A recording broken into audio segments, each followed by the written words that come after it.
warahmatullahi wabarakatuh. Alhamdulillah, nahmaduhu hamdal hamidin wa nashkuru syukra syakirin wa nusallimu ala abdihi wa rasulihi wa habibihi Muhammad kama sallallahu malaikati alaih adada khalqihi wa ridha nafsihi wa zinata arshih wa midada kalimati mil'us samawati wa mil'ul ardi wa mil'u ma syi'ta min syai'in ba'd. Segala puji bagi Allah subhanahu wa ta'ala. Itulah kalimat yang paling pantas kita ucapkan atas segala nikmatnya. Dan juga kita menghaturkan salawat dan taslim yang selanjutnya untuk Nabi kita Muhammad sallallahu alaihi wasallam, sebagaimana Allah juga dan malaikatnya memberikan salam kepada beliau. Melanjutkan tema sirah.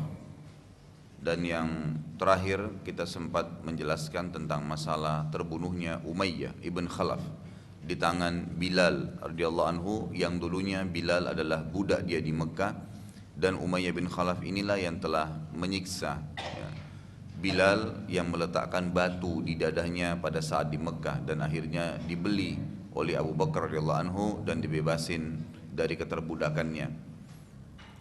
Sekarang kita masuk ke poin lain di perang Badar, adalah kisah malaikat yang hadir di Badar. Para malaikat di perang Badar ikut serta dalam peperangan. Ini disebabkan karena doa Nabi Muhammad sallallahu alaihi wasallam pada saat perang lagi berkecamuk. Maka beliau sempat, sebagaimana saya jelaskan pertemuan yang lalu, duduk di kemahnya dan ditemani oleh Abu Bakar serta terus berdoa kepada Allah. Di antara doa beliau adalah, ya Allah, bila engkau membiarkan kelompok ini, orang-orang yang beriman kepadamu, binasa pada saat ini, maka tidak akan ada lagi orang yang menyembahmu di muka bumi. Maka berikanlah kemenangan kepada mereka. Lalu Nabi kita Muhammad SAW sempat tertidur sejenak. Kemudian beliau bangun dan akhirnya beliau tersenyum dan berkata kepada Abu Bakar, berita gembira wahai Abu Bakar, ini Jibril telah diturunkan oleh Allah bersama dengan malaikat-malaikat yang lainnya untuk menolong kaum mukminin. Kisah ikutnya para malaikat dalam peperangan Badar disebutkan dalam surah Al-Anfal urutan 8 ayat 9 sampai ayat 14. Bunyinya, a'udzubillahi minasyaitonirrajim, bismillahirrahmanirrahim. إذ تستغيثون ربكم فاستجاب لكم أني ممدكم بألف من الملائكة مردفين وما جعله الله إلا بشرى ولتطمئن به قلوبكم وما النصر إلا من عند الله إن الله عزيز حكيم إذ يغشيكم النعاس أمنة منه وينزل عليكم من السماء ماء ليطهركم به ويذهب عنكم رجز الشيطان وليربط على قلوبكم ويثبت به الأقدام إذ يوحي ربك إلى الملائكة أني معكم فثبتوا الذين آمنوا سألقي في قلوب الذين كفروا الرعب فاضربوا فوق العناق واضربوا منهم كل بنان ذلك بأنهم شاقوا الله ورسوله ومن يشاكك الله ورسوله فإن الله شديد العقاب ذلكم فذوقوه وأن للكافرين عذاب النار. Terjemahannya kurang lebih ayat 9, ingatlah ketika kamu memohon pertolongan kepada Tuhanmu wahai Muhammad, lalu diperkenankan untukmu, sesungguhnya kata Allah, aku akan mendatangkan bala bantuan kepadamu 1000 malaikat. 1000 malaikat. Sebelum melanjutkan terjemahannya, saya ingin titik beratkan dulu, ada pelajaran penting di sini. Ada dua hal yang mendasar. Yang pertama, pembuktian tentang adanya malaikat. Pembuktian tentang adanya malaikat. Selama ini kita, banyak manusia itu meyakini sesuatu seperti kaum-kaum sekuler misalnya, orang-orang yang memang tidak punya Tuhan, ateis. Mereka hanya meyakini apa yang kelihatan dengan panca inderahnya. Sementara orang-orang yang beriman kepada Allah itu meyakini ada dua hal, ada alam nyata, ada alam gaib. Nah, rukun iman kita yang 6 itu adalah alam gaib, beriman kepada Allah, malaikat, kitab-kitab, rasul-rasul. Itu kata sebagian ulama, ada yang masuk gaib di sebagian orang dan ada yang gaib di seluruhnya gaib bagi orang. Seperti kasus bagi kita sekarang, Nabi Muhammad SAW saja gaib. Kita nggak lihat, gitu kan? Sudah berlalu. Beda dengan para sahabat yang hadir, tapi juga para sahabat menganggap gaib para nabi-nabi sebelum Nabi Muhammad SAW tidak kelihatan. Kitab-kitab yang diturunkan, gitu kan. Kemudian juga ya termasuk beriman kepada hari kiamat dan takdir yang baik dan buruk. Ini sesuatu yang tidak kelihatan dengan panca indera manusia, tapi itu rukun. Ya, itu adalah rukun. Tidak akan dikatakan seseorang itu beriman kecuali dia sudah menggabungkan antara rukun Islamnya sama rukun imannya. Saya sudah sering ulangi, kalau bapak ibu bilang lagi sholat Allahu Akbar, kerjain rukun Islam nih.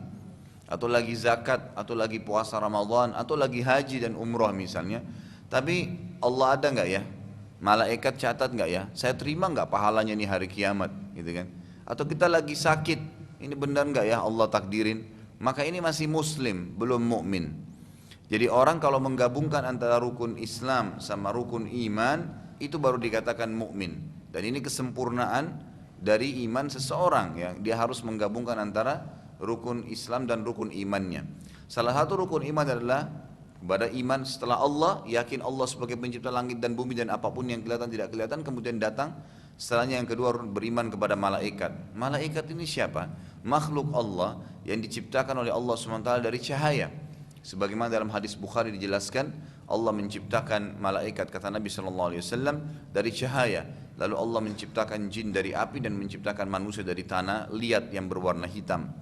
Dari sini dari cahaya.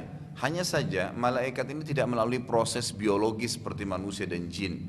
Jadi Allah ciptakan mereka dengan cahaya, tiba-tiba jadi, kemudian sudah bisa berfungsi langsung, ya langsung mereka bekerja. Dan kemudian Allah binasakan juga dengan caranya Allah Subhanahu Wa Taala, gitu kan? Jadi mereka itu hidup dan mereka mati, mereka hidup dan mereka juga mati. Dan malaikat ini jumlahnya ribuan kali, mungkin jutaan kali lebih banyak daripada manusia, lebih banyak daripada manusia, gitu kan? Dan manusia ini perlu kita sadarin ya, kita ini sebagai manusia, kita termasuk makhluknya Allah yang jumlahnya sedikit, Mungkin bagi kita kalau kita lihat populasi manusia atau jumlah manusia ini, kita anggap sudah banyak miliaran. Sekarang hasil survei terakhir manusia itu 7,3 miliar Bapak Ibu sekalian. Tapi ini masih nggak ada apa-apanya dibandingkan satu jenis dari hewan-hewan Allah saja, gitu kan? Jenis burung-burungan misalnya itu lebih banyak daripada manusia dan lebih dulu daripada manusia ada di muka bumi ini. Begitu pula dengan ya yang lainnya, makhluk Allah yang lain, termasuk yang tidak kelihatan dari kalangan jin dan manusia, dari kalangan jin dan malaikat.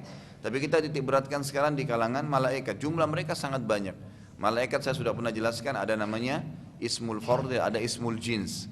Ada nama individual dan ada nama kelompok. Nama individual seperti Jibril, Mikail, Israfil. Ini nggak ada malaikat lain kecuali mereka sendiri. Tapi ada nama kelompok seperti Munkar dan Nakir, seperti Raqib dan Atid, seperti malaikat maut. Itu semua nama kelompok. Kalau secara akal manusia yang beriman kepada Allah, setiap manusia ada Raqib dan Atidnya. Kalau jumlah manusia 7,3 miliar dan setiap manusia punya Raqib Atid, kira-kira berapa jumlah Raqib dan Atid? Itu berarti double secara otomatis. Ya berarti Raqib juga 7,3 miliar, Atid juga 7,3 miliar. Itu berarti yang mendampingi kita saja itu sudah 14 miliar lebih. Ya, itu belum malaikat Munkar Nakir di kuburan. Jadi kalau ada 1 juta orang yang mati, maka 1 juta malaikat maut yang datang mencabut roh mereka dan juga 1 juta malaikat Munkar Nakir yang bertanya di kuburan, gitu kan? Ini poin. Jadi beriman tentang adanya malaikat dan ini salah satu rukun iman kita. Yang kedua, berhubungan juga dengan malaikat ini, malaikat merasakan apa yang dirasakan oleh manusia pada batas-batas tertentu. Sebagaimana sabda Nabi SAW, sesungguhnya malaikat itu terganggu dengan apa yang mengganggu manusia, seperti bau busuk misalnya, gitu. Itu mereka terganggu. Hal-hal yang aib bagi manusia, kayak memperlihatkan aurat misalnya. Kita ambil contoh, ya kalau di Masjid Nabawi sekarang, itu menuju ke masjid, sekarang dipasang pelang, rokok, kemudian digambar silang, nggak boleh merokok di situ. Lalu dikatakan dalam bahasa Arab di bawahnya itu, saya baru lihat kemarin itu tulisannya, saudaraku, janganlah kau ganggu malaikat dengan bau asap rokokmu. Jadi ternyata memang malaikat yang mendampingi kita itu tidak suka dengan bau itu. Dan itu ada sabda Nabi SAW, hadis itu. Ya hadis. Jadi bau badan yang tidak enak, bau mulut yang tidak enak itu mengganggu malaikat sebenarnya. Begitu pula pada saat seseorang membuka auratnya, ya, apalagi kalau tidak menggunakan kain atau pakaian di badannya sama sekali. Itu kan disebutkan dalam hadis, kata Nabi SAW, malulah kalian dengan malaikat yang tidak berpisah dengan kalian kecuali pada saat kalian di WC atau sedang berhubungan biologis. Jadi kalau dua ini kita sedang kerjakan, malaikatnya menjauh sedikit. Tapi kalau enggak, selalu ada sama kita, selalu ada bersama kita. Maka itu harus diimani, diyakini. Sama halnya kalau kita membaca A'udzubillahi minasyaitonirrajim pada saat syaitan datang mengganggu. Syaitan itu cuma tahu bisa menakut-nakuti orang dan mereka sangat lemah. Pada saat kita mengatakan A'udzubillahi minasyaitonirrajim, sebagian ulama mengatakan Allah mengutus malaikat-malaikatnya yang menggebuki dan membukul syaitan yang sedang mengganggu orang beriman itu. Jadi semestinya kalau orang tahu ini, dia tidak akan perlu takut jalan di tengah malam pun sendirian, karena ada malaikat bersama dia sebenarnya. Ada Allah pencipta langit dan bumi yang bersama dia. Cuman syaitan ini, ya, Allah berikan kekuatan sedikit di pintu takut. Jadi kalau kita takut, maka dia bisa menguasai jiwa manusia. Ya, makin dibuat takut sama dia. Tapi cuman sebatas itu, percayalah Bapak Ibu sekalian. Kalau kita beranikan diri baca A'udzubillahi minasyaitonirrajim, maka pasti kita akan aman, tidak ada masalah sama sekali. Dan ini salah satu, ya, pelajaran yang diambil daripada keberadaan malaikat itu sendiri, keberadaan malaikat itu sendiri. Allah Subhanahu wa taala menurunkan 1000 malaikat yang turun secara berturut-turut. Di sini kata Allah Subhanahu wa taala di ayat 9, ya, sesungguhnya aku akan mendatangkan bala bantuan kepada kalian atau kepada kamu dengan 1000 malaikat yang datang berturut-turut. Kata ulama tafsir, berturut-turut artinya non-stop turun dari langit. Saya tidak tahu pernah saya ceritain atau belum, tapi intinya saya coba reviewkan kembali. Salah satu wartawan dari Rusia masuk Islam pada saat terjadi jihad di Afghanistan tahun 90-an. Itu salah satu kisahnya yang saya tahu. Dia coba hadir di salah satu peperangan terbesar antara tentara Rusia dengan mujahidin pada saat itu, gitu kan. Maka dia naik di sebuah gunung yang tinggi, yang dia bisa melihat lokasi peperangan dan dia aman, gitu kan. Cukup jauh. Lalu kemudian dia menulis, perang mulai terjadi, jumlah pasukan Rusia sekian. Dia di tempat pasukan Rusia gitu. Pada saat dia mulai peperangan, sudah mulai saling nembak dan seterusnya, dia menulis dengan karena asyiknya dia menulis, dia turunkan kepalanya sambil dia lihat sedikit, dia tulis lagi. Pada saat dia sempat mengangkat kepalanya di salah satu, ya, kejadian pada saat itu, tiba-tiba dia menyaksikan dengan mata kepala dia. Ini dengan hikmah Allah, kita nggak tahu. Ini pengakuan dia, tapi ini sebab dia masuk Islam. Dia bilang tiba-tiba saya melihat di belakang pasukan Islam dari kejauhan dari atas gunung itu ada orang-orang yang menggunakan baju putih dan banyak sekali jumlahnya tersambung sampai ke langit. Ini fakta, akhirnya dia masuk Islam gara-gara dia bilang tidak mungkin matanya dia bohong. Dia bilang saya lihat dengan mata kepala saya. Jadi memang Allah Subhanahu wa taala kadang-kadang memperlihatkan malaikat ini dalam wujud aslinya malaikat itu kepada orang-orang kafir, kepada orang-orang kafir. Nanti akan kita dengar di perang Badar. Jadi orang-orang kafir yang sempat nanti masuk Islam setelah perang Badar itu mereka menyaksikan malaikat itu. Seperti kasus nanti kita lihat Abbas, ya, paman Nabi SAW yang memang pada saat itu belum masuk Islam dan sempat bergabung dengan pasukan Quraisy karena nggak enak sama kaumnya, gitu kan. Nanti kita jelasin sebentar itu. Intinya ayat ke-10, ya, Allah SWT mengatakan dan Allah tidak menjadikannya mengirim bala bantuan itu melainkan sebagai kabar gembira dan agar hatimu menjadi tentram karenanya, dan kemenangan itu hanyalah dari sisi Allah, sesungguhnya Allah Maha Perkasa lagi Maha Bijaksana. Selama Bapak Ibu dalam keadaan benar, istiqomah saja, nggak usah khawatir. Orang mukmin itu punya ketenangan banyak sekali. Kalau dia sedang didatangi musibah, Bapak Ibu sedang hadapin musibah, maka kalau Anda beriman pada Allah, yakinlah dengan poin ini. Musibah itu datang akan mendatangkan pelajaran-pelajaran besar bagi orang yang sedang timpa musibah tadi. Dia akan punya pengalaman hidup yang tidak bisa didapatkan kecuali dengan musibah itu. Dengan adanya penyakit, dia tahu nikmatnya sehat. Dengan adanya hilang uang, dia tahu bahwasanya nilainya uang itu ada. Dengan adanya lapar, dia tahu nilainya, ya, makanan. Dengan adanya capek, dia tahu nilainya istirahat. Dengan adanya haus, dia tahu nilainya minuman, dan seterusnya. Maka itu semua, ya, Allah SWT datangkan untuk menjadi pelajaran bagi manusia. Dengan cara itu ya dia bisa mengetahui jalan keluar atau bagaimana menghadapi masalah dalam hidupnya. Juga dengan musibah yang datang, Allah Subhanahu wa taala akan meninggikan derajat seseorang di surga.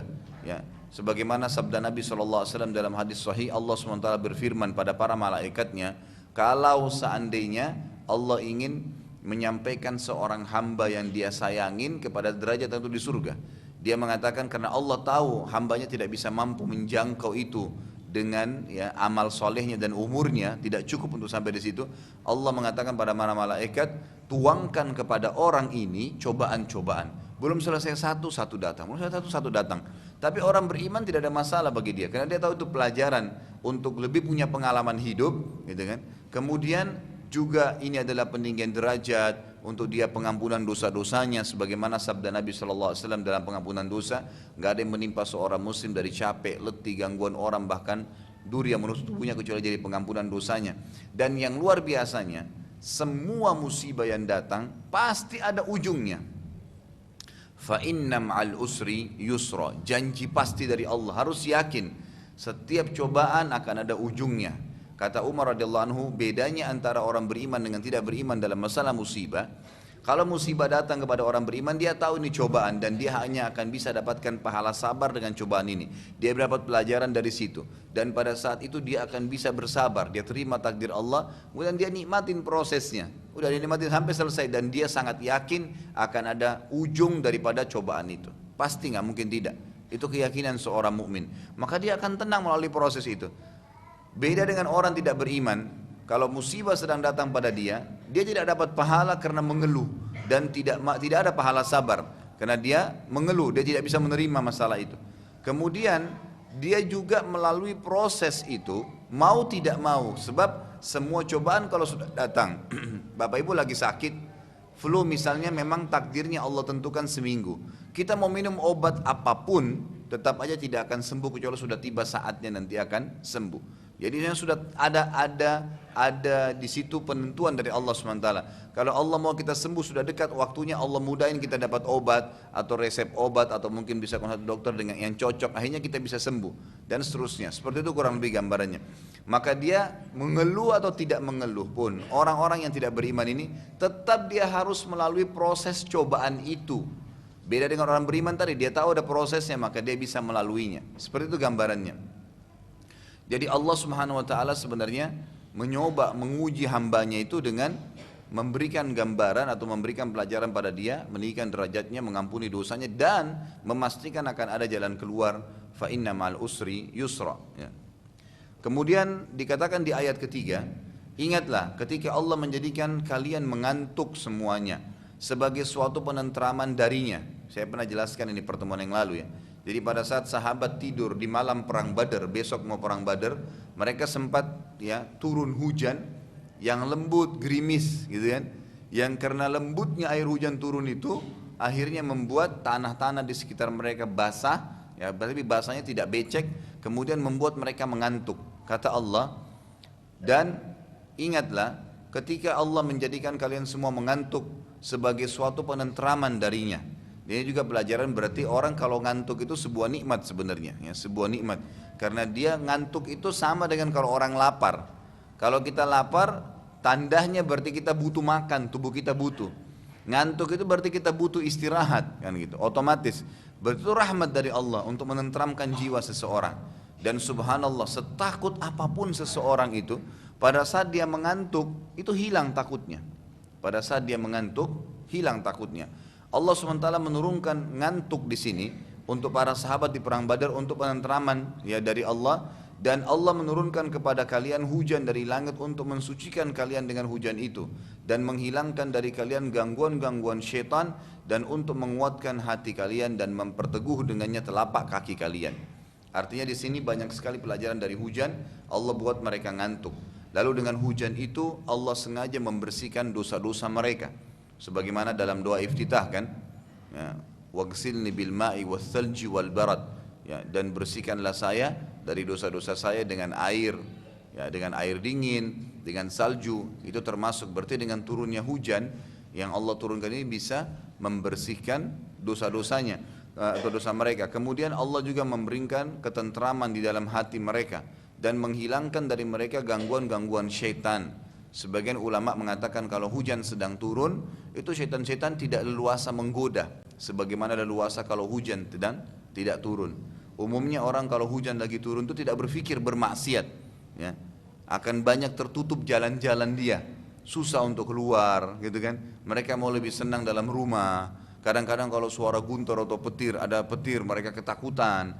Jadi di sini turunnya hujan itu sebuah rahmat dari Allah untuk menghilangkan gangguan-gangguan syaitan dan menguatkan hati kalian. Artinya setelah istirahat bangun dari tidur itu lebih kokoh hatinya, lebih siap untuk menghadapi peperangan dan memperteguh dengannya telapak kaki kalian. Sudah saya jelaskan ini.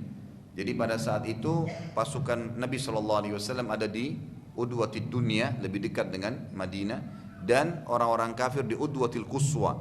Batas antara mereka cuma sebuah gunung. Jadi mereka pun tidak saling tahu kalau ada di sebelah, masih satu sama yang lain gitu. Di tempat Nabi SAW dan para sahabat turun hujan gerimis sedikit, lembut gitu, membuat tanah padang pasir itu akhirnya basah semua, tapi basahnya basah sedikit, seperti kalau kita cuma percik-percikin air saja. Padang pasir itu kalau tidak dibasahin, maka berat langkah kaki seseorang, makin capek dia jalan. Beda dengan kalau kita jalan selain di padang pasir. Begitu pula sebaliknya, kalau seandainya dia terlalu basah, sama akan berat juga langkah. Di tempat pasukan kafir, Allah turunkan hujan yang lebat sebelah gunung saja. Hujan yang lebat membuat semua kemah mereka basah, baju mereka basah, padahal mereka pakai baju perang pada saat itu, baju-baju besi, basah semua. Kemudian becek tanah-tanah mereka sehingga makin berat langkah kaki mereka pada saat itu. Ini yang Allah maksudkan dengan Allah memperteguh dengannya telapak kaki kalian. Di ayat ke-12, ingatlah ketika Tuhan kalian mewahyukan kepada para malaikat, sesungguhnya aku, kata Allah kepada para malaikat, akan bersama kalian. Di sini berarti juga penjelasan bahwasanya Allah berbicara, ya, Allah berbicara. Ya, sebagaimana Allah juga jelaskan tentang Nabi Musa alaihissalam dalam ayat lain, a'udzubillahi minasyaitonirrajim, wa kallamallahu Musa taklima, dan Allah benar-benar mengajak bicara Musa, dan ini pemastian bahwasanya Allah itu berbicara. Allah berkata kepada para malaikat, sesungguhnya aku bersama kalian, maka teguhkanlah pendirian orang-orang yang beriman. Artinya jalankan tugas kalian untuk menolong orang-orang yang beriman. Aku akan masukkan ketakutan ke dalam hati orang-orang kafir. Maka perintah Allah kepada para malaikat, maka penggallah, ya, kepala-kepala mereka dan pancunglah atau potonglah tiap-tiap ujung jari mereka. Ini nanti akan kita jelaskan di makna tafsirnya insyaallah pada saat kita jelaskan sabda Nabi SAW tentang bagaimana membedakan antara korbannya manusia dan korbannya malaikat. Di ayat 13, ketentuan yang demikian itu adalah karena sungguhnya mereka menentang Allah dan Rasulnya. Mereka menentang Allah dan Rasulnya. Dan barang siapa yang menentang Allah dan Rasulnya, maka sungguhnya Allah amat keras siksaannya. Ayat ke-14, itulah hukuman di dunia yang akan menimpa atas mereka, maka rasakanlah, ya, hukuman itu. Sesungguhnya bagi orang-orang kafir akan disiapkan azab yang pedih atau azab neraka. Nabi Muhammad SAW bersabda untuk menjelaskan tadi tafsir daripada surah atau ayat tadi yang ke-12, ayat ke-12, di mana Allah SWT perintahkan para malaikat untuk memenggal leher-leher orang kafir dan memotong ujung-ujung jari tangan mereka. Kata Nabi SAW di dalam hadis yang sahih kepada para sahabat, apakah kalian ingin melihat perbedaan korban kalian dengan korban para malaikat di perang Badar? Ini setelah selesai peperangannya. Lihatlah leher dan tangan mereka yang terlihat tanda terbakar api, berarti korbannya malaikat. Karena malaikat berperang dengan pedang yang pedang itu terlapiskan dengan api neraka. Para sahabat berkata, kami pun memeriksa para korban Quraisy pada saat itu dan kami temukan seperti apa yang disampaikan oleh Nabi SAW. Jadi seperti yang Nabi SAW sampaikan, memang benar-benar tangan mereka itu terputus, ya. Salah satu dari sahabat berkata, saat aku akan memenggal kepala salah seorang kafir Quraisy, jadi sudah duel, kemudian pedangnya orang kafir itu jatuh, Baru dia mau penggal lehernya orang kafir ini, dia bilang tiba-tiba saja kepalanya terputus sendiri. Dan aku menyadari kalau bukan aku yang membunuhnya. Setelah selesai peperangan dan Nabi SAW sampaikan tadi bahwasanya beda antara korban kalian dengan korban malaikat yang lehernya ada ya bekas terbakar api, maka sahabat ini pun memperhatikan ternyata memang korban yang tadi dia ingin bunuh itu memang ditebas atau dibunuh oleh malaikat. Seorang sahabat lain berkata kepada Nabi SAW, wahai Rasulnya Allah, aku sempat mendengar ya, di kancah peperangan, di medan peperangan, ada suara yang berkata, majulah wahai Haizub, majulah wahai Haizub. Nabi SAW bersabda, itu suara salah seorang malaikat yang memanggil sahabatnya. Jadi ini betul-betul ada penyampaian wahyu kepada kita, bahwasanya malaikat terlibat dalam peperangan Badar. Para malaikat ikut perang Badar dan belum pernah ikut peperangan secara langsung sebelum atau sesudah perang Badar. Di sini maksudnya secara langsung bersama Nabi Sallallahu Alaihi Wasallam. Saat di Hunain sempat hadir tapi tidak ikut dalam kancah peperangan, sebagaimana disebutkan dalam beberapa riwayat. Nanti kita jelaskan di perang Hunain itu. Khabbab bin Alham radhiyallahu anhu ada seorang sahabat yang bernama dari Al-A'rabi atau orang padang pasir ya, orang Badui, bercerita tentang dirinya yang saat itu belum muslim dan menyaksikan peperangan dari kejauhan, yang pada saat itu dia yakin sekali melihat jumlah orang kafir dan orang musyrik, maka dia mengatakan pastilah ya, orang musyrik Mekah akan menang pada saat melihat jumlahnya. Dia bilang, aku dikejutkan dengan hanya beberapa saat saja, tiba-tiba Quraisy sudah kocar-kacir, lalu aku berkata, demi Allah sungguh aku belum pernah melihat keajaiban seperti hari ini, jumlah dan kekuatan yang besar berlarian seperti wanita. Khabbab bin Alham radhiyallahu anhu masuk Islam setelah perang Khandaq atau perang Ahzab. Saat akan masuk Islam, ia memasuki kota Madinah dan berusaha mengumpulkan informasi tentang muslimin. Saat Nabi SAW melihatnya, lalu Nabi SAW bersabda kepadanya, wahai Khabbab, bukankah kamu yang telah menyaksikan perang Badar dan berkata saat melihat Quraisy kalah, aku dikejutkan dengan hanya beberapa saat saja, tiba-tiba Quraisy sudah kocar-kacir. Aku berkata, demi Allah, sungguh aku belum pernah melihat keajaiban seperti hari ini, jumlah dan kekuatan besar berlarian seperti wanita. Lalu ini ceritanya Khabbab bin Alham tadi ini orang yang baru mau masuk Islam ya, baru mau masuk Islam. Dan pada saat dia mau masuk Islam setelah perang Ahzab, nanti kita jelasin di perang Ahzab itu, perang Khandaq, Khabbab ini sempat menemui Nabi SAW. Baru ketemu belum ngobrol, Nabi sempat ucapkan kalimat yang dia ucapkan, yang pada saat itu Khabbab sedang berada di atas sebuah pohon kurma, ya dekat dengan kancah peperangan.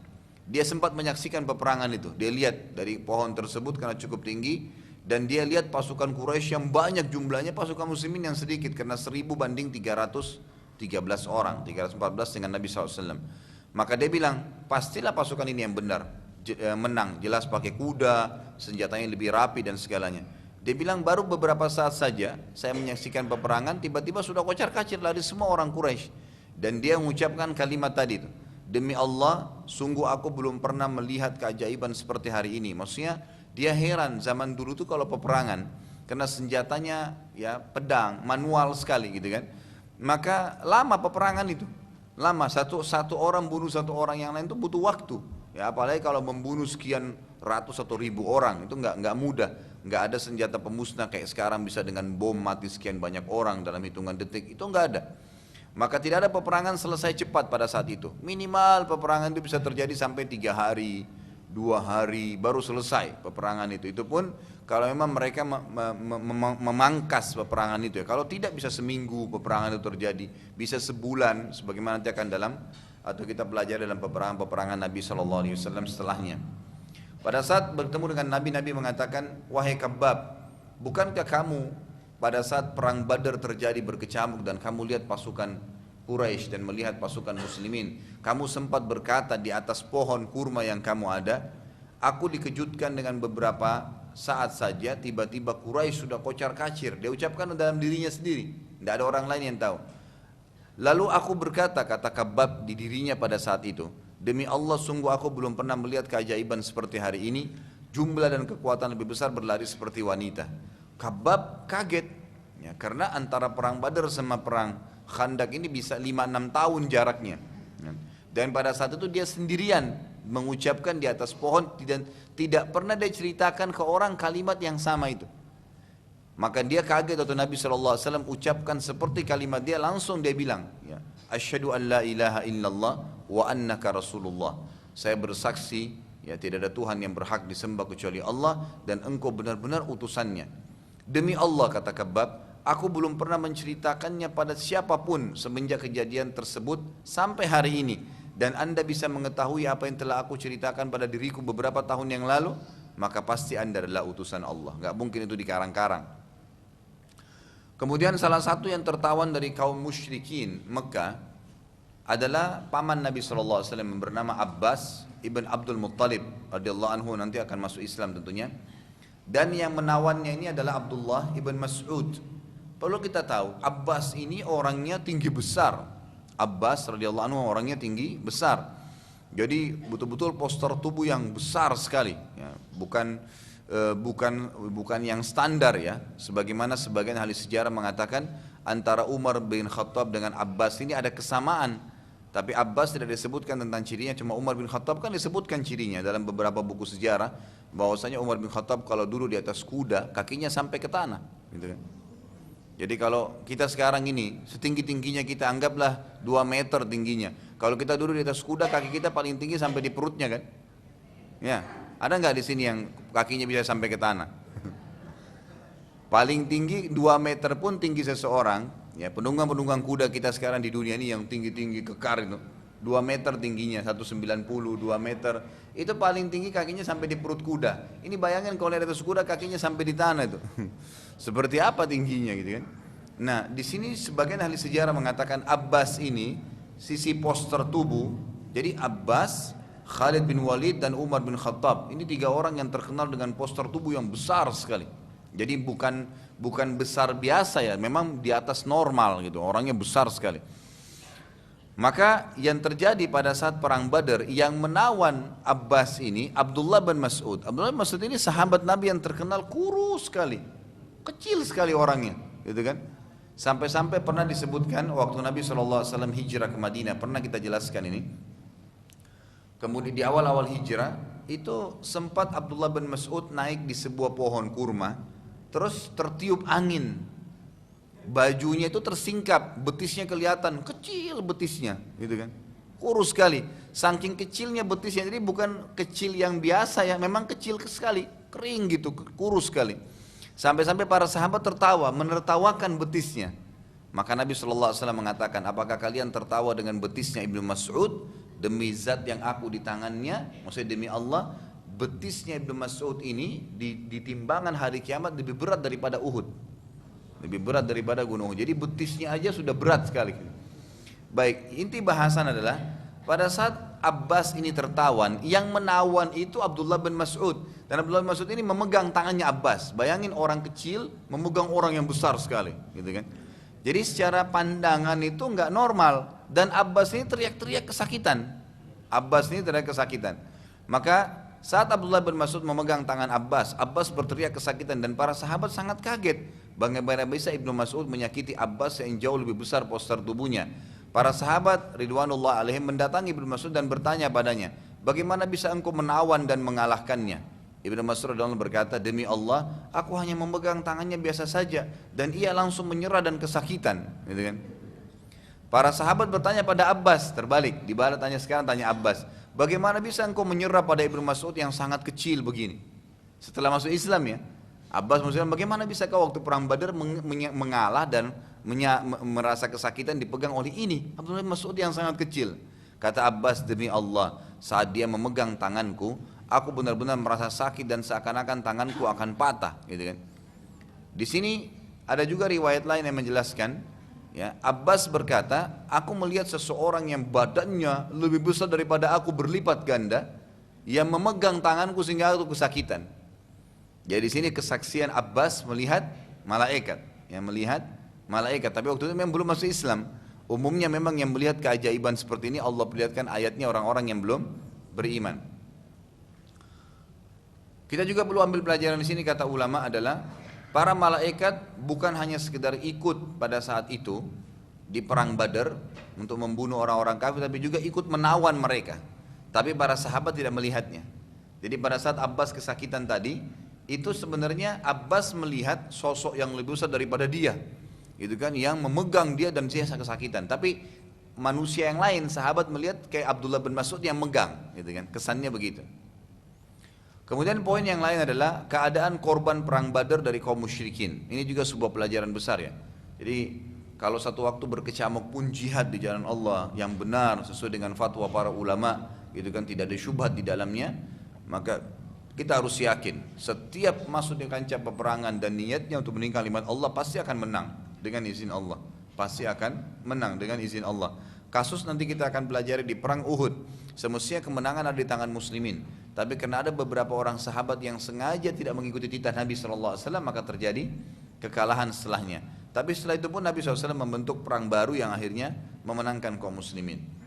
Kita lihat sekarang poin tertentu. Saya susun di tulisan saya ini keadaan korban perang Badar dari orang-orang musyrik. Seperti apa keadaan mereka.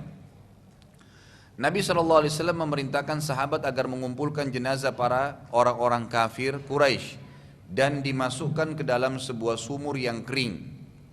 Lalu Nabi SAW melihat ke para tawanan dan mendapati 2 orang dari mereka yang merupakan musuh terbesarnya Islam, ya, dan juga Nabi SAW. Jadi dia musuh, mereka ini 2 orang yang masih tertawan, yang belum terbunuh, ada musuh besarnya Islam dan juga musuh Nabi SAW. Paling benci dengan Islam dan benci dengan Nabi SAW. Mereka berdua itu adalah An-Nadhr ibn Harith. An-Nadhr ibn Harith ini adalah orang yang telah turun padanya ada 7 ayat Al-Quran. Semua turun kepada dia, menghardik dia. Jadi semuanya ini yang berbicara. Kalau Bapak Ibu baca ayat Asatirul Awwalin, Asatirul Awwalin. Asatir ini cuma dongeng-dongeng orang dulu, itu artinya. Semua ayat yang mengucapkan Asatirul Awwalin, ada 7 ayat dalam Al-Quran itu turun kepada An-Nadhr bin Harith. Karena dia dulu ditugaskan oleh orang-orang Quraisy, dibayar. Tugasnya dia adalah mengalihkan pengikut Nabi SAW. Ya, karena Nabi kalau sebutin ayat orang pada dengar. Maka dia datang kemudian dia membual, dia buat syair-syair yang mau menyerupai Al-Quran, gitu kan. Sehingga akhirnya mau dengan rencana mau menarik orang-orang agar pindah dari mendengar Nabi SAW kepada dia. Tapi itu pun tidak berhasil ya. Karena di awal-awal ada orang-orang yang sempat beralih yang belum masuk Islam. Setelah itu mereka jenuh dengan syair-syair lalu meninggalkan An-Nadhr ibn Harith ini. Dia sempat berkata di Mekah, seringkali dia ucapin depan Ka'bah, kalau Muhammad membuat kisah-kisah dongeng, kisah tentang Nabi Yusuf, dia bilang menurut dia ini, Sayyidina Nadhr bin Harith, itu kisah dongeng Nabi Yusuf, Nabi Nuh, kisah-kisah dongeng orang-orang sebelum kita. Saya pun bisa berbohong dan berdongeng, dengarkanlah ini. Lalu dia karang-karang cerita gitu. Nabi SAW menerangkan para sahabat perilaku An-Nadhr terhadap beliau dan Islam. Lalu Nabi SAW mengatakan, bunuhlah dia. Maka para sahabat pun membunuhnya. Di sini perlu kita tahu satu hal. Nabi SAW adalah orang yang sangat penyayang, luar biasa gitu. Nabi SAW ini orang yang sangat penyayang. Kata Allah SWT, walau kunta faddan ghalidhal qalbi lam faddu min haulik. Hai Muhammad, kalau seandainya kau tidak punya sifat lemah lembut hatimu itu, ya seperti yang kau miliki sekarang, maka orang akan bubar, tidak jadi pengikutmu lagi. Nabi SAW bisa dikatakan sangat membatasi, tidak pernah membunuh orang, tidak pernah memukul orang. Bahkan di dalam peperangan-peperangan ini pun kita lihat belum ada peperangan Nabi SAW yang beliau membunuh orang secara langsung, menusuk orang secara langsung, tidak pernah. Tapi nanti akan ada di perang Uhud beliau melempar tombak ya, tertuju ke arah salah satu orang Quraisy yang cuma menyambar sedikit lehernya dan luka. Tapi dia meninggal orang itu karena lemparan tombak Nabi SAW. Dan kata Nabi SAW ya dalam hadis yang sahih riwayat Bukhari, sungguh murkahnya Allah memuncak pada orang yang dibunuh oleh nabinya, maksudnya oleh Nabi Allah SWT. Makanya Nabi SAW tidak pernah bunuh orang. Tetapi perlu kita tahu, ini ada batasan yang Allah SWT berikan. Beda dengan kalau kasuistik, ada orang yang memang harus dibunuh, nggak bisa enggak, gitu kan? Harus dibunuh, nggak bisa enggak. Seperti kasus hadirnya orang-orang kafir di kancah peperangan, dan di antara mereka memang ada yang kalau tidak dibunuh pasti dia membunuh orang Islam, gitu kan? Atau kalau dilepaskan dari tawanan, maka dia akan membangun kekuatan baru yang akan memerangi Allah dan Rasulnya atau agama Allah dan juga Rasul Muhammad SAW. Maka di sini Nabi SAW suruh bunuh dengan wahyu dari langit. Memang orang ini sesuai dengan perintah Allah harus dibunuh. Jadi di sini bukan berarti Nabi suruh bunuh berarti Nabi SAW itu kejam, bukan itu. Karena beliau sangat lemah lembut orangnya, sangat baik. Beliau bahkan waktu dicekik dengan orang Yahudi, pernah saya jelasin riwayatnya, karena nagih utang, beliau masih tetap tenang, beliau tidak marah, tidak emosi gitu kan. Sampai-sampai akhirnya banyak orang masuk Islam karena akhlak beliau sallallahu alaihi wasallam. Tapi di kancah peperangan berbeda. Di kancah peperangan berbeda. Kalau memang sudah ditahu orang ini akan memerangi Islam, gitu kan, maka memang harus dibunuh. Tapi bunuh pun dengan cara yang benar. Artinya setelah dibunuh mati selesai, gitu kan. Tidak ada mutilasi dalam Islam, nggak dipotong tangannya, nggak dipotong kupingnya dan seterusnya. Jadi kita sedang berbicara masalah peperangan, maka pasti akan ada prosesi seperti ini. Lalu Nabi SAW melihat ke arah pemimpin orang kafir yang kedua, yaitu Uqbah bin Abi Mu'aid. Lalu Nabi SAW bersabda, apakah kalian tahu apa yang telah dilakukan olehnya? Orang ini buat apa?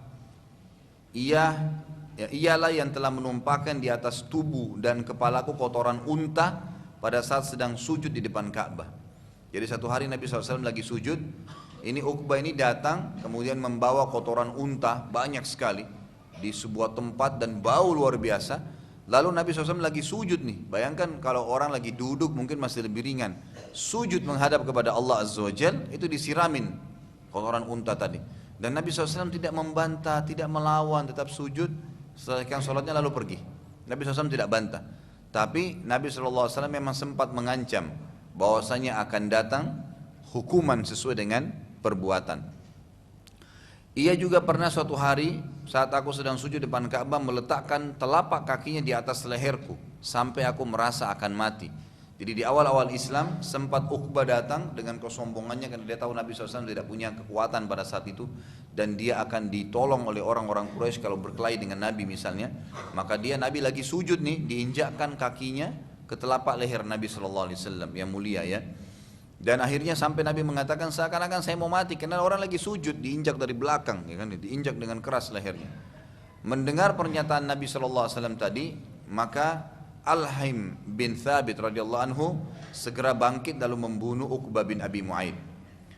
Uqbah sempat berkata, mengapa kalian harus membunuhku sementara aku termasuk satu tawanan kalian dan tawanan lainnya kalian biarkan? Maka para sahabat menjawab, karena engkau telah melakukan begini dan begitu. Dijelaskan kenapa dia dibunuh. Kedua orang tersebut pun diseret ke sumur, kemudian ditumpukan bersama dengan jenazah orang-orang kafir yang lainnya. Perlu juga ditahu satu hal, semua jenazah orang-orang kafir ini terkumpul di sumur tersebut kecuali Umayyah bin Khalaf. Tadi yang dibunuh oleh Bilal, ya, bekas tuannya Bilal. Karena jasadnya pada saat ditarik sudah membusuk dan sebagian daging tubuhnya sudah berjatuhan. Maka Nabi SAW mengatakan biarkan saja dia. Lalu para sahabat melemparinya dengan batu hingga tubuhnya tertutup dengan batu tersebut.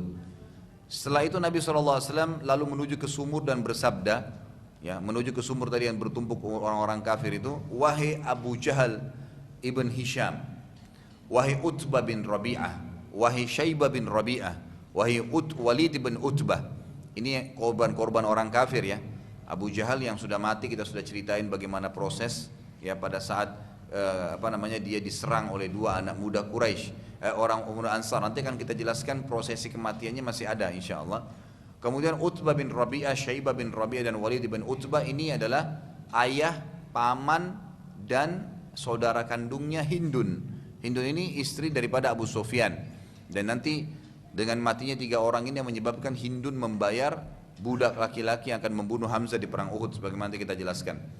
Tapi Nabi SAW sebutin satu namanya, wahai Abu Jahal bin Hisham, wahai Utbah bin Rabi'ah, wahai Syaibah bin Rabi'ah, wahai Walid bin Utbah, wahai Abu Bukhturi bin Hisham, wahai Uqbah bin Mu'aid, wahai Nadhar bin Harith.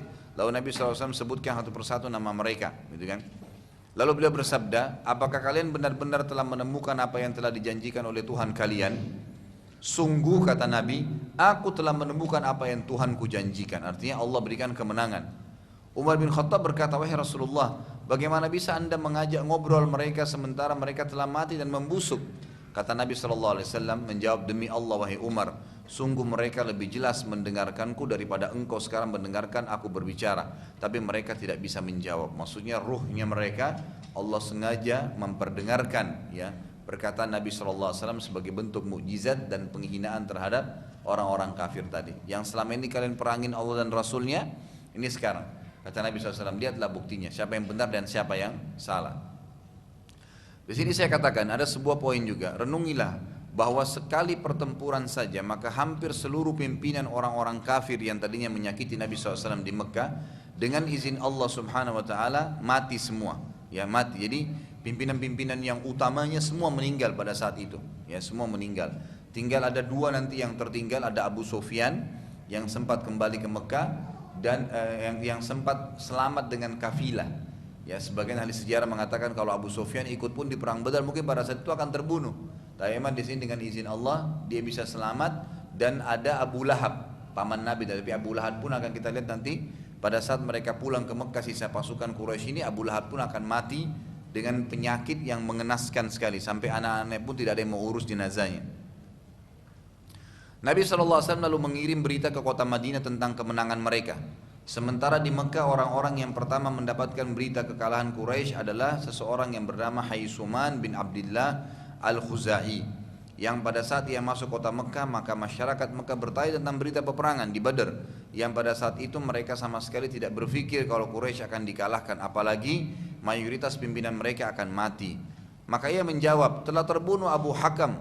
Ya, Abu Hakam ini maksudnya Abu Jahal bin Hisham, telah terbunuh Abul Bukhturi, telah terbunuh Uqbah, Syaibah. Lalu dia menyebutkan korban-korban yang terbunuh pada saat perang Badar. Orang-orang Quraisy pun tidak percaya, nggak mungkin. Pimpinan-pimpinan mereka semua terbunuh dengan pasukan lengkap 1000 orang melawan cuma 300 orang, nggak mungkin gitu. Safwan bin Umayyah bin Khalaf, perlu digarisbawahi ya, Umayyah bin Khalaf ya, tadi yang terbunuh bekas tuannya Bilal yang membusuk badannya tadi di perang Badar itu, dilemparin batu sahabat-sahabat terbentuk seperti kuburan. Ada anaknya bernama Safwan di Mekah nggak ikut perang. Saat itu sedang duduk depan Ka'bah karena tidak percaya, ia berkata pada Quraisy, tanyakan tentang aku. Haisuman berkata, jelas Safwan sedang duduk depan Ka'bah. Safwan nggak percaya nih kalau ayahnya mati, Abu Jahal mati, dia nggak percaya semua. Ya Syaibah, Rabi tadi, Walid, semua mati, nggak mungkin, dia nggak percaya. Lalu dia bilang, coba tanya kepada Haisuman yang bawa berita tuh, mana Safwan? Safwan bagaimana? Kalau dia bilang Safwan juga mati, berarti dia bohong, sebab saya ada di sini. Dan Haisuman tidak tahu kalau Safwan ya tidak ada dalam peperangan gitu kan, tapi Haisuman ini tahu keadaan pasukan di sana gitu kan, dia pulang dari peperangan. Maka berkata Haisuman, tentu Safwan ada di sini duduk depan Ka'bah, dia nggak ikut perang gitu kan. Berarti pada saat itu jelas Haisuman ini tidak berbohong, tidak berbohong. Pada saat itu masyarakat Mekah masih bingung, mereka berada dalam dua kondisi, ada yang percaya, ada yang tidak gitu kan.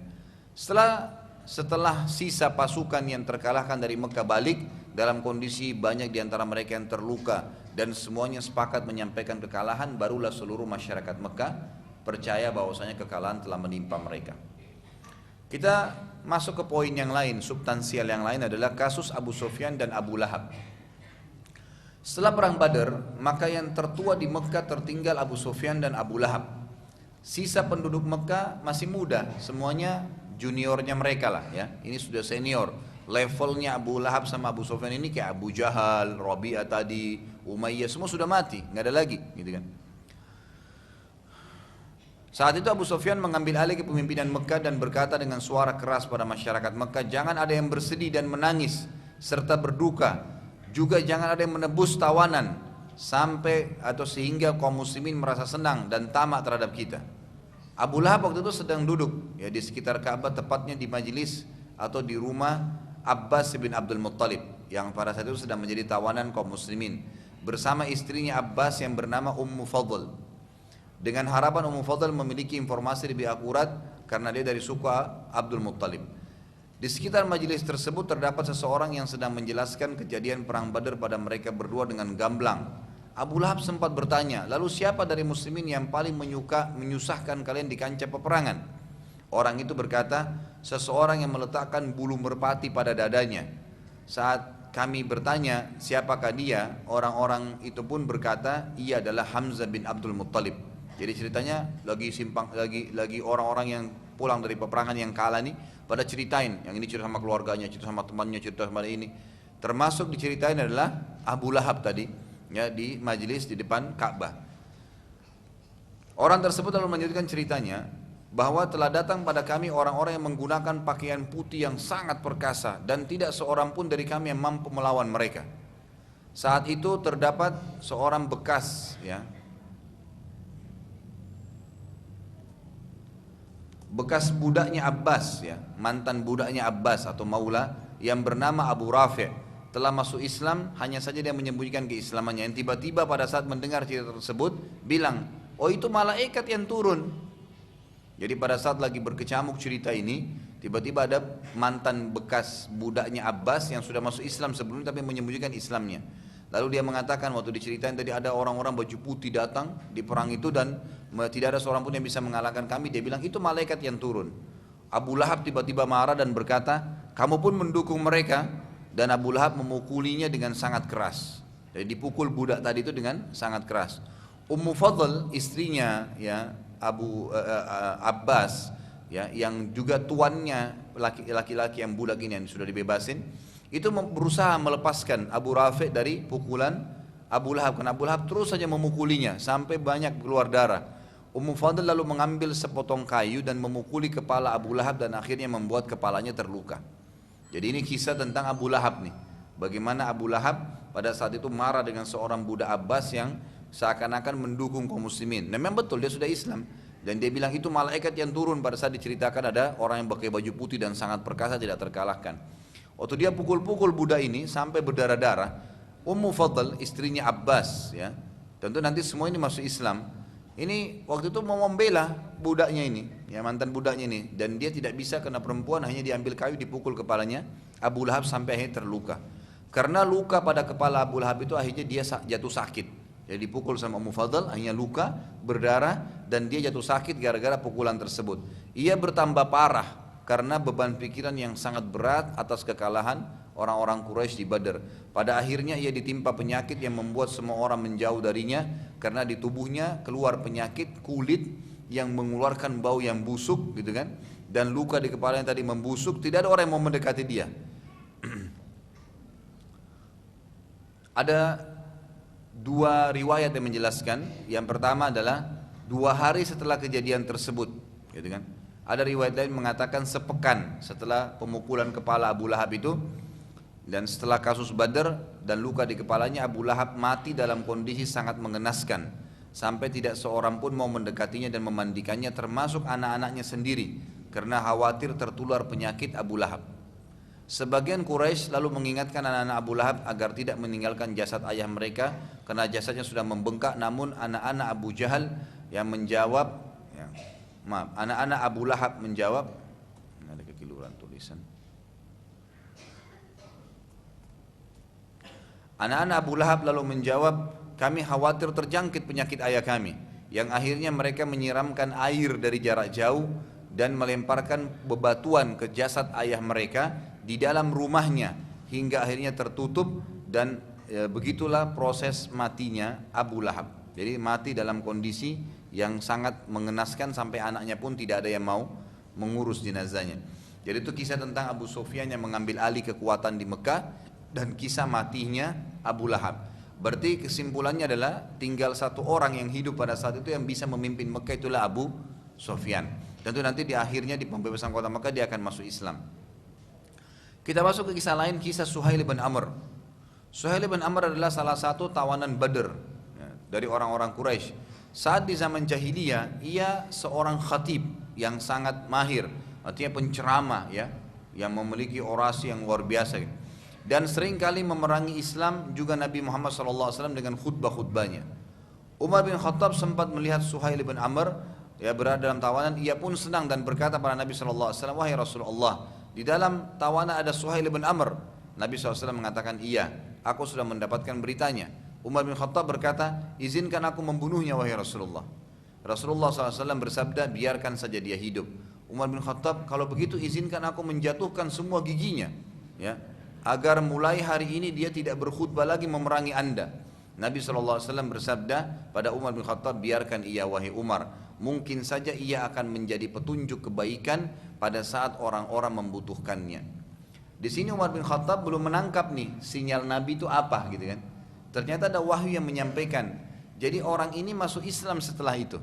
Yang masuk Islam setelah itu, ternyata di sini ya ahli sejarah, saya coba kumpulin datanya nih, adalah apa yang telah Nabi SAW sampaikan pada Umar bin Khattab benar terjadi pada saat di Mekah itu terjadi pemurtadan besar-besaran ya. Jadi bukan cuma di Mekah tapi sekitar kota-kota di Jazirah Arab itu banyak orang yang murtad meninggalkan agama Islam pada saat Nabi SAW meninggal dunia gitu kan. Pada saat Nabi meninggal dunia, dan pada saat itu Suhail bin Amr sudah masuk Islam dan dia berhasil menenangkan terutama seluruh penduduk Mekah agar tidak meninggalkan agama Islam dengan pidato-pidatonya. Jadi ternyata dengan dia pidato akhirnya bisa orang-orang bertahan dengan Islam. Kalau Umar bin Khattab jatuhkan giginya pada saat itu, gitu kan, dia nggak bakal bisa pidato lagi gitu. Tapi di sini juga pelajaran ya, bagaimana Umar bin Khattab itu radhiyallahu anhu sangat luar biasa dengan Islam ya, sangat tegas dengan masalah Islam, dan inilah penyebab utama kenapa syaitan pun lari kalau mau melihat Umar, gitu kan? Jadi pernah Nabi SAW lagi duduk dengan istri-istri Nabi, kemudian istri Nabi bagi pada ngobrol, suaranya keras, gitu kan? Di depan Nabi. Waktu Umar bin Khattab masuk, diam semua, nggak ada yang ngomong. Lalu kata Nabi SAW sambil tersenyum, "Selamat datang wahai Umar." Lalu kata Umar, "Ya Rasulullah, kenapa anda tersenyum?" Kata Nabi SAW, "Saya heran dengan perempuan-perempuan ini," maksudnya istrinya beliau kan. Gitu. "Tadi waktu kamu belum datang Umar, suaranya tinggi, mengalahkan suara saya. Ya, waktu kamu datang semuanya diam." Umar menghadap ke Ummahatil Mukminin, ini istri-istri Nabi. Salah satu kan anak beliau Hafsah kan. Kata Umar, "Wahai musuh-musuh Allah." Jadi perempuan dikatakan, "Wahai musuh-musuh Allah, apakah kalian gitu kan berani dengan Rasulullah SAW dan takut dengan saya?" Gitu kan. Mestinya kalian harus lebih takut dengan Nabi, lebih segan gitu kan. Kata Ummu Salamah istri Nabi bilang dari dalam, dari belakang hijab, "Iya wahai Umar, karena Rasulullah lebih lembut daripada kamu." Kamu orangnya keras sekali gitu kan. Langsung Nabi SAW tidak tanggapi, Nabi mengatakan, "Wahai Ibnu Khattab." Ini disampaikan oleh Nabi SAW untuk kita semua pelajaran tentang bagaimana caranya membuat setan takut dengan kita. Di balik kasus, banyak manusia takut dengan setan. Ini di balik kasus, bagaimana setan buat takut dengan kita. Dan Nabi SAW beritahukan juga kepada Ummahatil Mukminin, istri-istri beliau pada saat itu, radhiyallahu anhum ajmain. Kata Nabi SAW, "Wahai Ibnu Khattab, demi zat yang aku, ya jiwaku dalam genggamannya, kalau setan lihat kau lewat di sebuah lembah, kemudian dia lihat, dia akan cari lembah lain karena takut bertemu dengan kamu." Apa alasannya? Karena ketegasannya. Halal halal, haram haram, nggak ada toleransi. Udah selesai. Dilarang dilarang, bunuh bunuh, gitu kan? Dia tidak main-main untuk menegakkan agama Allah Subhanahu Wa Taala. Dan Umar bin Khattab inilah yang mengeluarkan fatwa, dan ini perlu sekali untuk diterapkan, apalagi di zaman kita sekarang. Beliau mengeluarkan fatwa dan ini dipegangi oleh majlis ya mahkamah juga pengadilan di Saudi sekarang. Itu semua penyihir dipenggal lehernya. Nggak ada taubat bagi penyihir. Bagi Umar bin Khattab, kalau sudah menyihir, tangkap dipenggal. Selesai. Karena ternyata mereka memang sudah banyak merusak orang, gitu kan. Jadi tidak ada toleransi. Bahkan 1 tahun sebelum beliau meninggal, beliau mengirim surat kepada Abadah, salah seorang ulama tabi'in yang jadi gubernur beliau di Irak, bahwasanya bunuh semua penyihir laki-laki dan perempuan. Tidak boleh ada toleransi untuk mereka, gitu kan. Kalau kita sekarang kan malah subur, masya Allah. Ya. Penyihirnya pada iklan-iklanin semua. Iklan di koran, iklan di sini. Kalau zaman Umar bin Khattab sudah hilang semua itu. Jadi memang tidak boleh karena mereka perusak, gitu kan? Merusak antara suami istri. Kalau Bapak Ibu tahu bagaimana besarnya perilaku para penyihir dan dalam merusak rumah tangga, merusak kerjaan-kerjaan usaha orang, gitu kan? Membuat orang tersiksa dengan penyakit. Ada banyak orang kena sakit itu dari pengaruh sihir, bukan dari pengaruhnya, bukan penyakit medis, gitu kan? Berapa banyak orang yang kena dari bahaya-bahaya mereka, gitu kan? Hanya untuk menerima duit, mungkin dibayar berapa ratus ribu, berapa juta dari orang yang minta agar kena sakit hati, karena dendam, karena hasud, lalu kemudian dia rusak.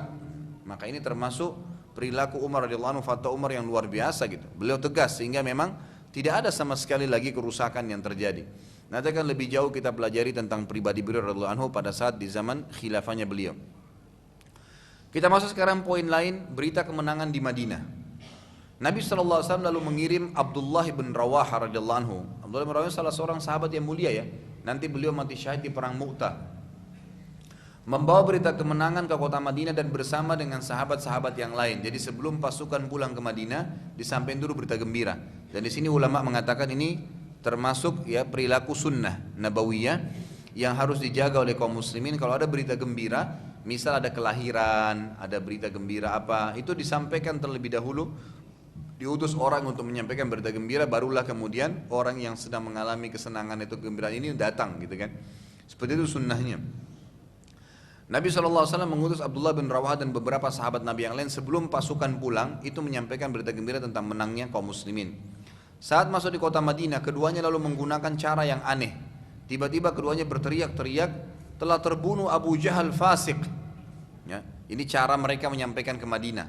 Telah terbunuh Utbah bin Rabi'ah, telah terbunuh Syaibah bin Rabi'ah, telah terbunuh Uqbah bin Abi Mu'aid. Lalu mereka menyebut-nyebut semua pemuka-pemuka Quraisy yang terbunuh. Masyarakat Madinah heran dengan info tersebut karena mereka tahunya Nabi SAW bersama para sahabat keluar untuk mengejar kafilahnya Abu Sufyan. Kok bisa ada cerita sekarang Abu Jahal yang mati, si fulan yang mati? Karena kita sudah ingat ya, kalau masih ingat Nabi SAW waktu keluar dengan 313 pasukan beliau, itu tujuannya bukan untuk perang, tujuannya untuk menahan kafilah Abu Sufyan gitu kan, yang pada saat itu adalah kafilah yang terbesar orang Quraisy untuk mengembalikan haknya sahabat muhajirin yang dirampas oleh orang-orang Mekah gitu kan. Tapi berita tentang Abu Sufyan nyurat ke Mekah, keluar Abu Jahal dengan pasukan 1000 orang dari Mekah, ini orang Madinah nggak tahu ini, nggak tahu berita apa-apa sama sekali. Sekarang bingung, kenapa kok bisa tiba-tiba ada berita Abu Jahal terbunuh, si fulan terbunuh, pemimpin orang Quraisy, gitu kan? Masyarakat coba bertanya, tapi kedua sahabat ini pembawa berita tadi tidak menjawab. Sampai seluruh masyarakat Madinah berkumpul di belakang mereka dan anak-anak kecil pun mengikuti dan melantunkan apa yang diucapkan pembawa berita. Telah terbunuh Abu Jahal al-Fasik, telah terbunuh si fulan fasik, terus begitu. Fasik artinya orang yang berbuat kemaksiatan kepada Allah ya. Jadi terus saja diulangin sama anak-anak kecil ikutin sampai hanya satu kota Madinah mendengarkan masalah itu. Orang-orang munafik dan juga orang-orang kafir yang ada di Madinah, termasuk orang-orang Yahudi, tidak mempercayai kejadian tersebut. Lalu mereka berkata, demi Allah, kedua orang tersebut telah bohong. Lalu mereka menyebarkan berita bahwa justru ya menyebarkan berita tersebut. Tapi sebenarnya yang terjadi adalah orang Islam lah yang telah dikalahkan dan Muhammad telah terbunuh. Dengan bukti tidak kembali ke Madinah tuh, cuman 2 orang ini saja yang datang dengan menunggangi unta. Dan berita kemenangan tersebut hanya untuk menenangkan masyarakat muslim Madinah.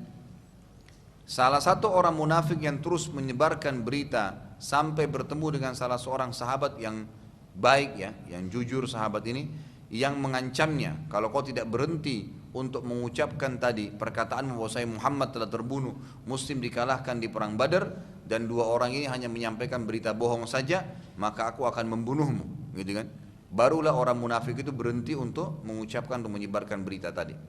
Ini juga pelajaran yang kita bisa ambil Bapak Ibu sekalian, bahwasanya berita gembira pada saat disampaikan itu disunnahkan.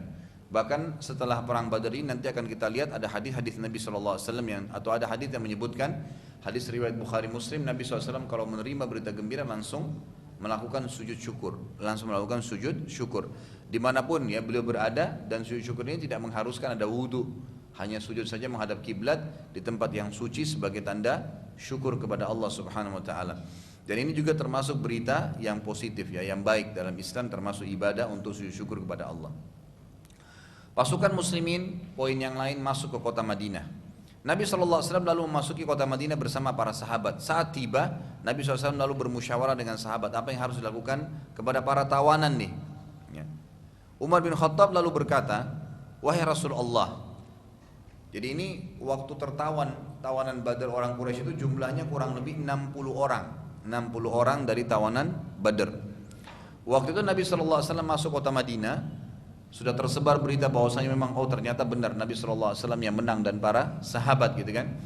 Lalu 60 tawanan ini Nabi musyawarah nih, diapain nih kira-kira mereka? Yang paling pertama Nabi tanya, ya, waktu Nabi lemparin kita apain nih? Yang paling pertama menjawab Nabi adalah Umar bin Khattab. Kita apain ini 60 orang? Apa kata Umar? Wahai Rasulullah, berilah setiap dari tawanan ini, yang 60 orang ini, kerabatnya dari orang muslim. Lalu suruh si muslim itu membunuh kerabatnya tadi. Jadi 60 tawanan Badar ini bunuh semua ya Rasulullah, nggak boleh tidak dibunuh. Nabi SAW terkejut ya, dan sempat mengatakan pada Umar, wahai Umar, kenapa kau berpendapat begitu? Lalu kata Umar, ya Rasulullah, mereka ini keluar dari Mekah ya, keluar dari Mekah karena tujuan memerangi Allah dan Rasulnya. Jelas-jelas keluar dengan pedangnya, dengan harta yang dia keluarkan untuk membunuh kaum muslimin. Kalau bisa membunuh, membunuh anda gitu kan. Maka sudah tidak layak untuk dimaafkan. Orang yang ditawan nih harus dibunuh, apalagi ini peperangan pertama dalam Islam. Tapi ternyata Nabi SAW tidak menyetujui pendapat Umar. Ditanya pendapat yang lain, bagaimana Abu Bakar? Abu Bakar kasih pendapat, ya Rasulullah, maafin aja mereka, tapi boleh sebagai ganjaran kita minta tebusan dari Mekah. Suruh kerabatnya dari Mekah tebus aja, berapa tentukan kadar tebusannya, maka dibayar dengan keluarganya. Ada lagi sahabat-sahabat yang lain mengatakan, ya Rasulullah, maafin aja kerabat kita, nggak apa-apa deh, biarin aja, nggak usah dihukum gitu, nggak usah dihukum.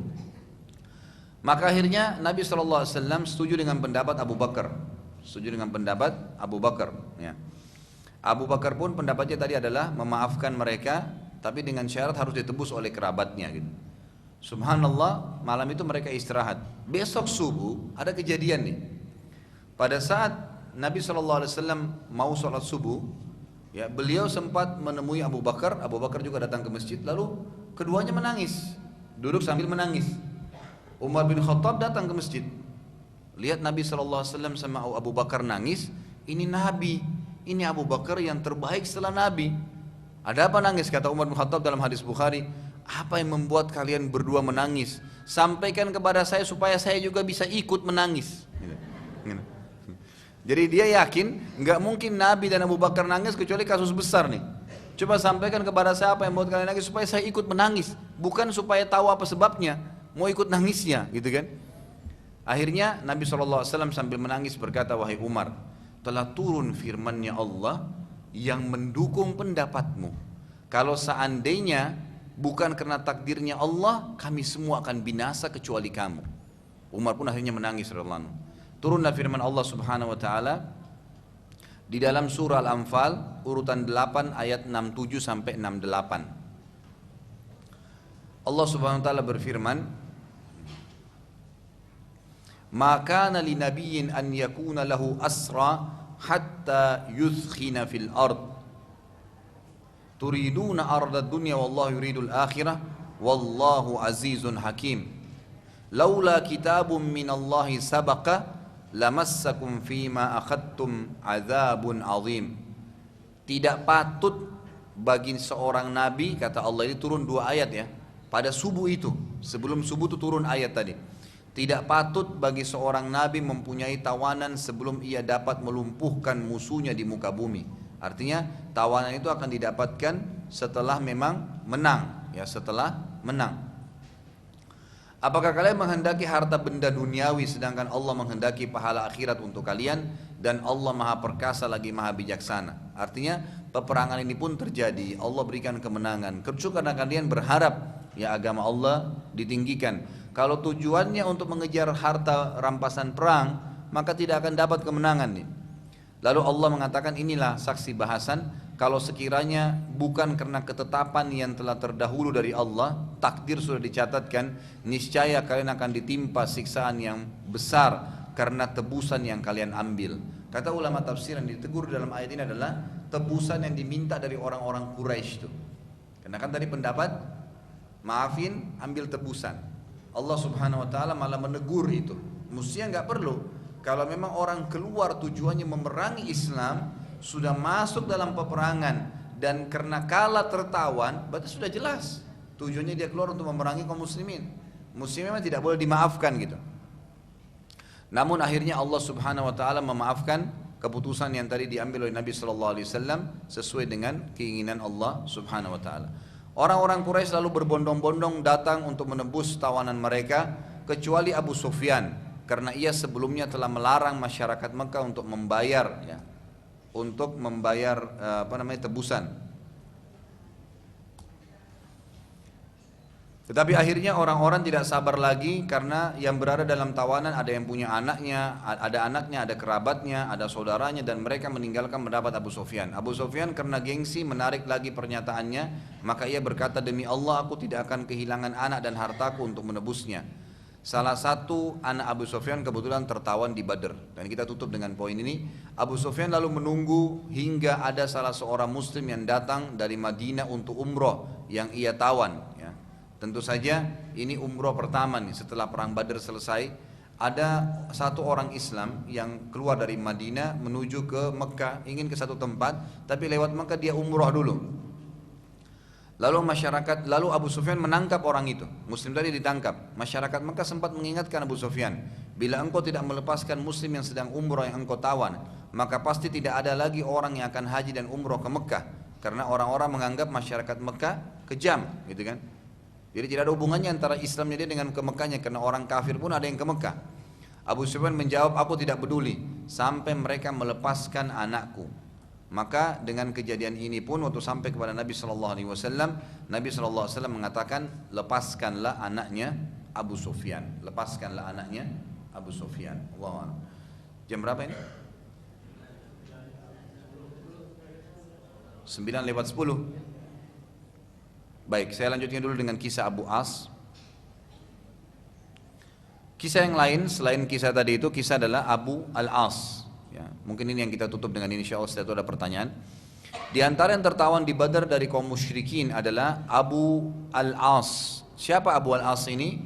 Dia adalah suami daripada anak Nabi SAW. Jadi anak mantunya Nabi. Salah satu anak Nabi perempuan, ya. Siapa saja anaknya Nabi yang perempuan? Ibu-ibu. Hah? Siapa istrinya anaknya Nabi yang perempuan? Ada berapa? 17. Berapa anaknya Nabi yang perempuan, ibu-ibu? 3. Enggak, ibu-ibu yang saya tanya. Bapak-bapak jangan ubah jenis kelamin. Mohon maaf, saya bercanda. Baik, ibu-ibu ada yang tahu nggak anaknya Nabi berapa perempuan? 4. Masa dari sekian banyak ini yang jawab cuma 3 orang?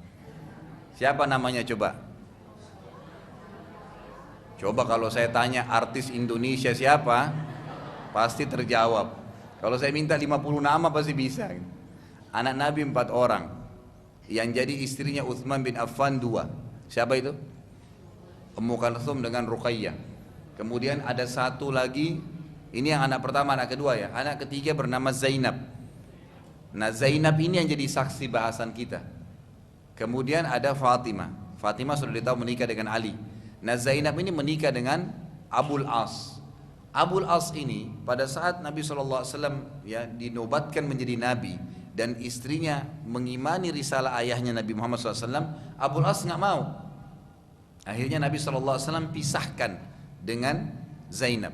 Dan di sini juga diambil sebuah hukum, kalau perempuan muslimah tidak boleh, haram ya berumah tangga dengan laki-laki kafir, nggak boleh. Termasuk kalau dasarnya dua-duanya kafir, kemudian perempuannya lebih dulu masuk Islam, laki-lakinya masih kafir, nggak boleh lagi serumah, terceraikan secara langsung, gitu kan? Langsung terjadi tolak pada saat itu, kecuali si laki-laki juga mengucapkan syahadat, gitu kan? Walaupun waktunya agak lama, maka tidak butuh akad nikah baru, boleh kembali dengan istrinya. Kalau selama istrinya tadi itu belum menikah sama laki-laki lain, karena kalau dia tetap kafir, istrinya masuk Islam, kemudian istrinya menikah sama laki-laki muslim, itu berarti sudah tidak halal lagi bagi dia. Tapi kalau selama istrinya tadi belum menikah dan dia akhirnya masuk Islam setahun kemudian misalnya, boleh kembali tanpa pernikahan. Sebagaimana diambil dari kisah Zainab dan Abul As, gitu kan? Jadi pada saat Nabi SAW masih di Mekah, diceraikan oleh Nabi SAW, dipisahin, nggak boleh. Sampai perang Badr terjadi. Jadi setelah berapa tahun kemudian, gitu kan? Abu As ikut berperang. Bayangkan dia anak mantu Nabi, tapi dia perangi Islam, gitu kan? Tertawan di perang Badar. Nah, waktu tertawan di perang Badar, Abul As ini masih dalam keadaan kufur, gitu kan? Dan dia pada saat itu melihat waktu di tawanan tuh. Jadi kerabat-kerabatnya orang-orang Mekah banyak yang menebus. Dia nggak ada yang tebus nih, nggak ada yang tebus dia. Kemudian dia lihat kok banyak sekali ya orang Islam yang malah pada saat tawanan itu sementara nunggu ditebus itu yang memberikan makanan, yang mengobati luka-luka. Jadi orang-orang pun yang tadinya ada yang tertawan dari 60 orang ini, gitu kan? Itu diobatin oleh kaum muslimin, diberikan makanan, akhlak yang baik sekali dikasih kepada mereka.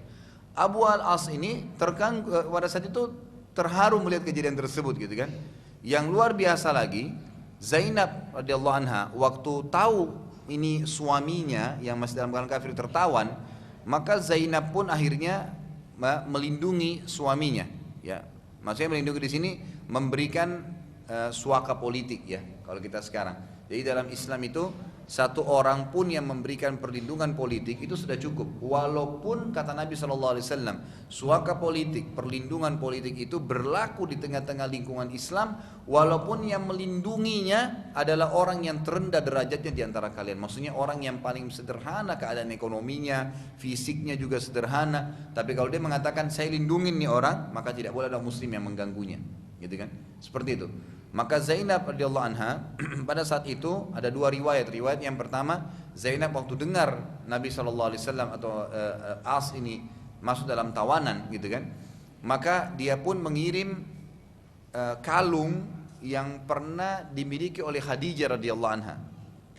Dan ini Khadijah hadiahkan waktu pernikahannya Zainab dengan Abul As. Nabi SAW tahu itu. Dikirimlah kepada Nabi SAW oleh Zainab.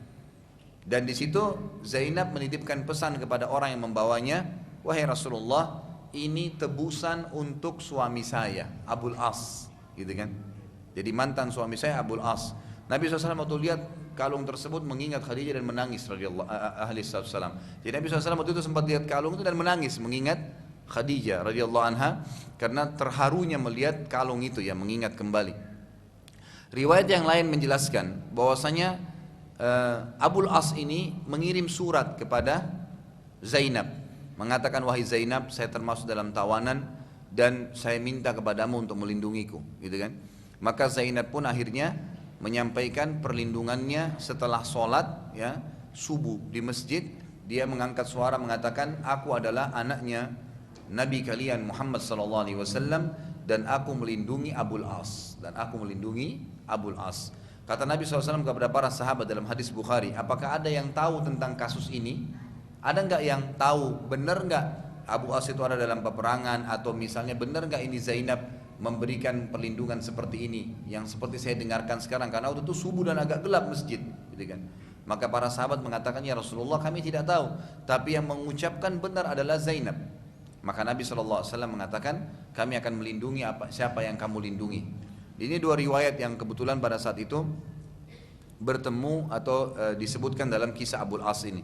Maka Nabi SAW tadi kita kembali kepada riwayat pertama yang paling banyak ulama pegangi, yang Zainab mengirimkan kalungnya Khadijah. Beliau pun SAW menangis karena mengingat istrinya Khadijah. Lalu beliau berkata kepada para sahabat, bila kalian mau, lepaskanlah orang ini untuk Zainab. Akhirnya para sahabat melepaskan Abul As sebagai penghormatan kepada Nabi SAW. Abul As lalu segera balik ke kota Mekah dan mengembalikan semua amanah-amanah orang padanya, lalu ia kembali ke Madinah dan akhirnya masuk Islam, mengucapkan syahadat, masuk Islam. Dia bilang, aku tidak ingin masuk Islam, ya, di kota, aku tidak ingin masuk Islam di Madinah saat ditawan, agar jangan sampai ada orang yang berbicara bahwasanya aku masuk Islam justru karena takut dengan pedang, tapi aku masuk Islam justru karena memang melihat, ya, keadaan kaum muslimin atau akhlak mereka. Kemudian Abul As ini juga pada saat setelah selesai tadi, ya, setelah selesai peperangan, dia sempat, pada saat selesai penebusan tadi, dia sempat melihat keadaan akhlak kaum muslimin, kemudian dia masuk Islam. Kemudian dia kembali masuk Islam. Setelah masuk Islam dikembalikan oleh Nabi SAW lagi dengan Zainab tanpa ada pernikahan, sebagaimana saya jelaskan awal. Kemudian pada saat itulah Zainab radhiyallahu anha hamil, ya, dan memiliki anak yang akhirnya disebut sebagai salah satu cucu Nabi SAW yang disayang oleh Nabi selain Hasan dan Husain adalah Umamah perempuan, ya kan? Dan ada kisah sendiri tentunya di mana Umamah ini meninggal masih kecil. Yang Zainab dalam hadis Bukhari mengirim surat kepada Nabi SAW waktu Umamah ini sakit keras. dan berkata, ya Rasulullah datanglah lihat anakku. Tapi Nabi itu lagi sibuk menyampaikan wahyu. Nabi mengatakan suruhlah dia sabar dan insya Allah nanti Allah akan pilihkan yang terbaik. Setelah itu meninggal Umamah, kata Nabi SAW, kata Zainab kirim lagi surat kepada Nabi SAW, ya Rasulullah aku bersumpah atas nama Allah agar anda datang melihat cucu anda yang sudah meninggal dunia. Maka Nabi SAW pun datang. Pada saat menggendong Umamah beliau meneteskan air mata. Kemudian para sahabat mengatakan, ya Rasulullah apakah anda menangis? Kata Nabi SAW, iya, inilah rahmat yang Allah berikan ke dalam hati orang-orang yang beriman. Inilah kurang lebih kisah dari masalah Abu As tadi. Kita lihat sekarang kedudukan syuhada Badr di mata Allah Subhanahu wa taala. Jibril alaihissalam mendatangi Nabi SAW dan bertanya, bagaimana kalian menilai syuhada Badr? Jibril alaihissalam menanya kepada Nabi SAW, bagaimana kalian menilai syuhada Badr? Nabi SAW bersabda, ya, mereka yang terbaik di antara kami. Jibril berkata, begitu pula yang terbaik dari kalangan malaikat yang telah hadir di Badr. Jadi Badr ini punya nilai sendiri ya. Ini semua disebabkan karena Allah Azza wa Jalla telah menamakan perang Badr dengan hari pemisah antara kebenaran dan kebatilan. Allah ceritakan dalam surah Al-Anfal urutan 8 ayat 41 yang bunyinya, A'udzu billahi minasyaitonir rajim. Wa'lamu annama ghanimtum min syai'in fa anna lillahi khumusahu walirrasuli walidil qurba wal yatama wal masakin wa ibnis sabili in kuntum amantum billah wa ma anzalna ala abdina yawmal furqani yawmal taqal jam'an wallahu ala kulli syai'in qadir. Ketahuilah sesungguhnya apa saja yang dapat kalian peroleh sebagai harta rampasan perang, sesungguhnya seperlimanya untuk Allah, Rasul, kerabat Rasul, anak-anak yatim, orang-orang miskin dan ibnu sabil atau orang yang terputus jalan. Jadi kalau bapak-bapak ikut perang kemudian menang, insya Allah apa yang didapatkan di dalam peperangan tersebut namanya ghanimah, harta rampasan perang. Itu dibagi 5 porsinya, dibagi 5 gitu kan. Yang satu untuk Allah dan Rasulnya, artinya diambil kemudian diserahkan di jalan Allah. Biasanya ini pemerintah atau pemimpin yang akan mengambil keputusan. Kemudian diberikan juga untuk kerabat Rasul, anak-anak yatim, orang-orang miskin atau dan ibnu sabil. Ini ada berarti 4 ya. Yang kelimanya dibagi kepada mujahidin. Yang kelima dibagi kepada, jadi 5 porsi. Misalnya didapatkan harta dari ghanimah harta rampasan perang 5 miliar misalnya, maka berarti semiliar gitu. 1 miliar ini dibagi untuk mujahidin yang ada, 1 miliar untuk dibagi kepada kerabat Nabi, 1 miliar untuk anak miskin dan yatim, kemudian ibnu sabil, gitu kan, kemudian untuk Allah dan Rasulnya. Artinya di sini juga nanti tergantung keputusannya pemimpin, diapakan nih untuk Allah dan Rasul 1 miliarnya, mungkin dibagikan kembali, ditambah kepada fakir miskin, bangun masjid atau apa saja gitu. Itu kurang lebih pembagian daripada harta rampasan perang. Lalu dikatakan lanjutan ayatnya adalah, jika kalian benar-benar beriman pada Allah dan Rasulnya, maka lakukanlah itu, bagikanlah harta rampasan perang tadi. Jika kalian beriman kepada Allah dan kepada apa yang kami turunkan pada hamba kami Muhammad di hari Furqan. Hari Furqan maksudnya adalah hari Badr tadi, yaitu hari bertemunya dua pasukan yang dua pasukan dan Allah Maha Kuasa atas segala sesuatunya.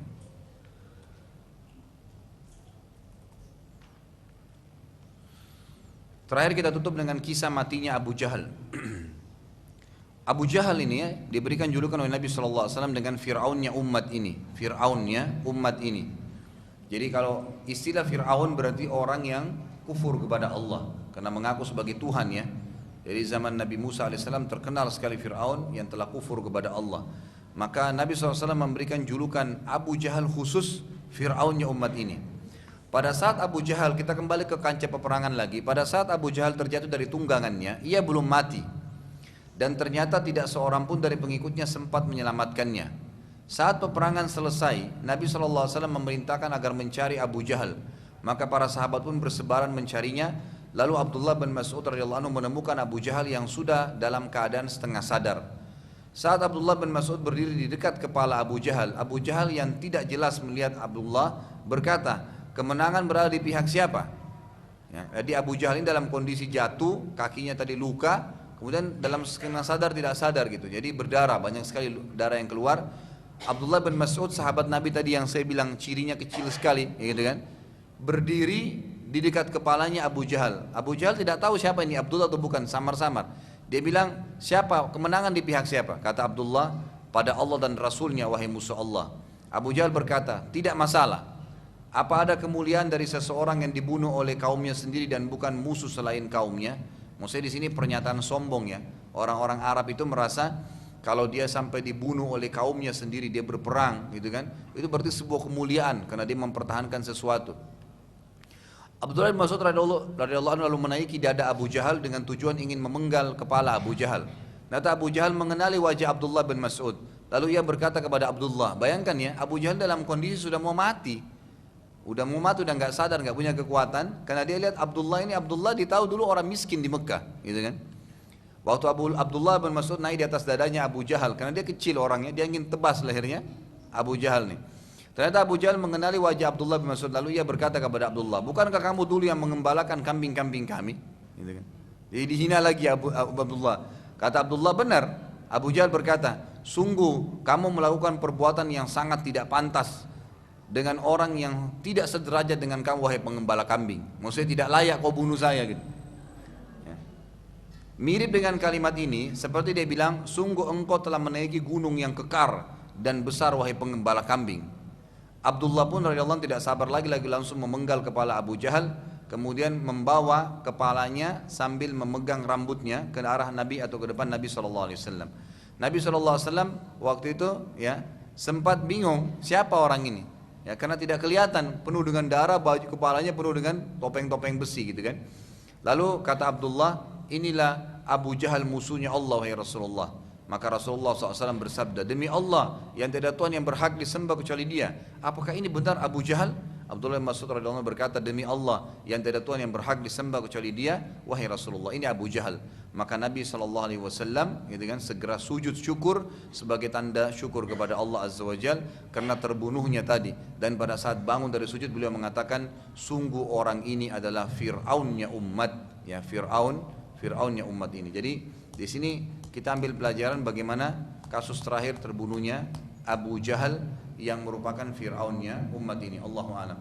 Insyaallah pertemuan akan datang kita akan bahas lagi beberapa kejadian antara perang Badar dan perang Uhud dan kira-kira apa saja ya pemicu sehingga terjadinya perang Uhud, lalu kita masuk juga di penjelasan perang Uhud dengan izin Allah Subhanahu wa taala. Sampai sini ada yang mau bertanya, silahkan.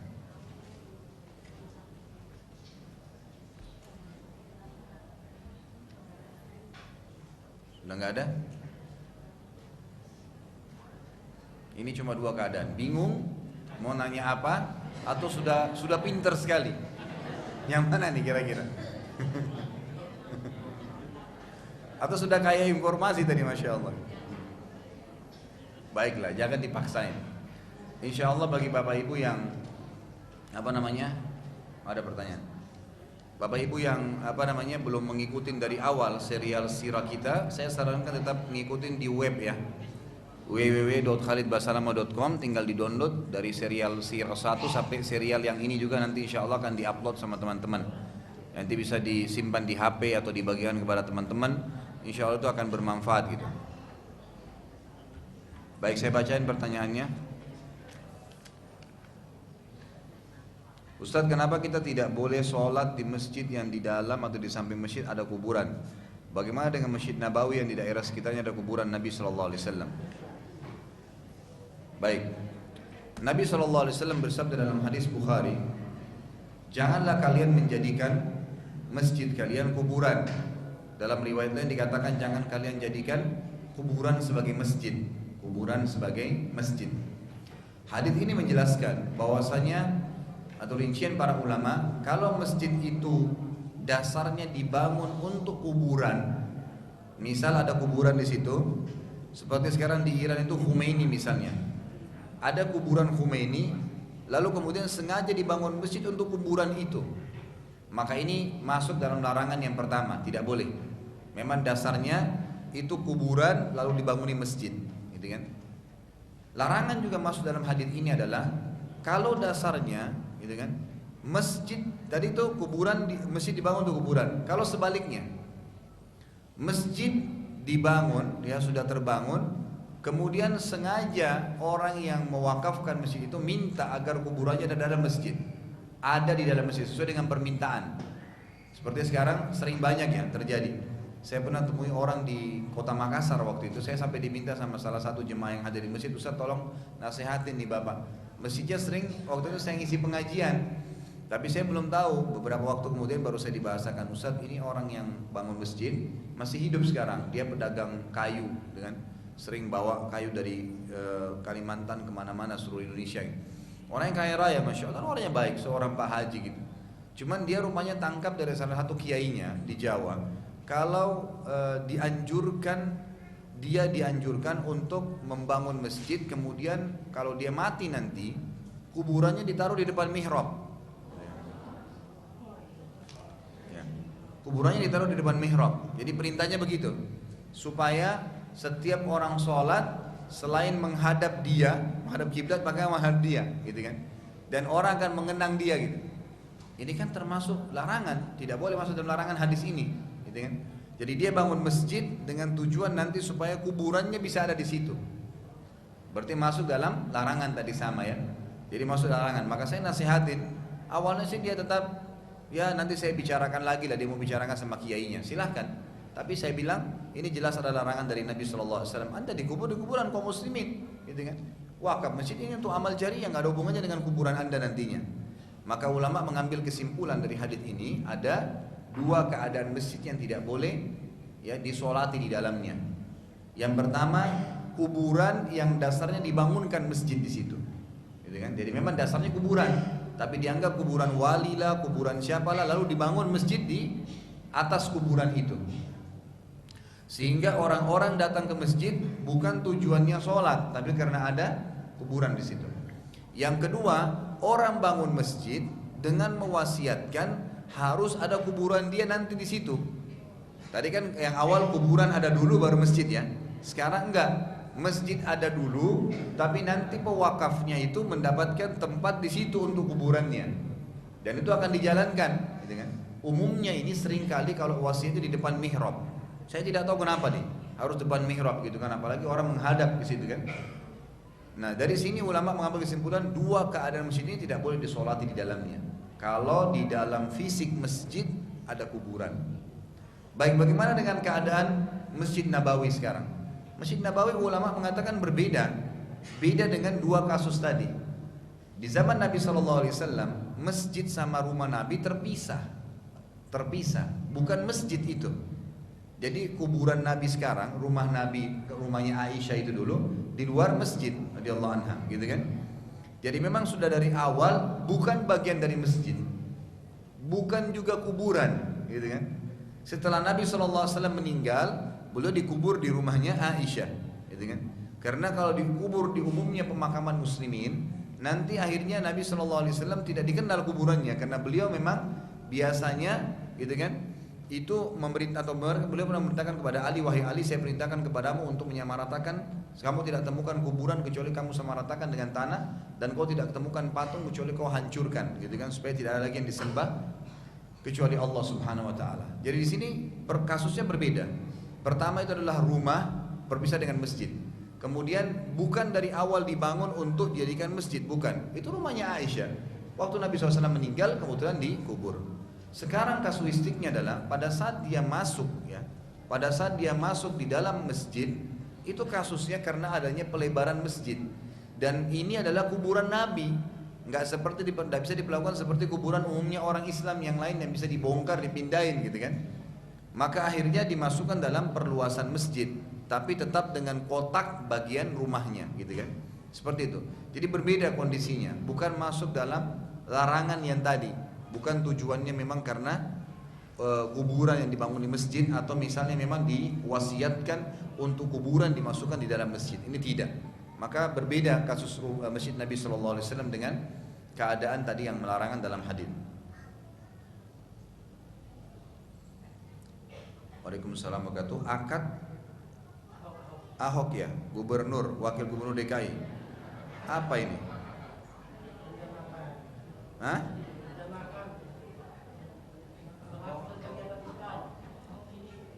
Mengeluarkan apa? Merencanakan penghentian kegiatan Islam di DKI. Kalau memang itu betul terjadi, ya umat Islam tidak boleh diam. Kalau memang betul dia melarang kegiatan Islam di Jakarta, nggak boleh diam, ya harus dibantah, nggak boleh, gitu kan? Dan tidak boleh dipatuhi. Alasan apa dia memberhentikan kegiatan Islam? Apa hak dia gitu? Nggak ada. Orang Islam wajib mematuhi pemimpin mereka sebatas memang tidak memerintahkan pada maksiat kepada Allah Subhanahu wa taala. Tapi kalau di sini pemberhentian kegiatan Islam secara umum, kayak tidak boleh ada pengajian, mungkin suara azan nggak boleh didengar, mungkin tidak boleh pakai jilbab di sekolah. Nah ini tidak boleh umat Islam diam. Ini satu kesalahan kalau diam. Harusnya bisa menegaskan dan menyelesaikan permasalahan ini ya.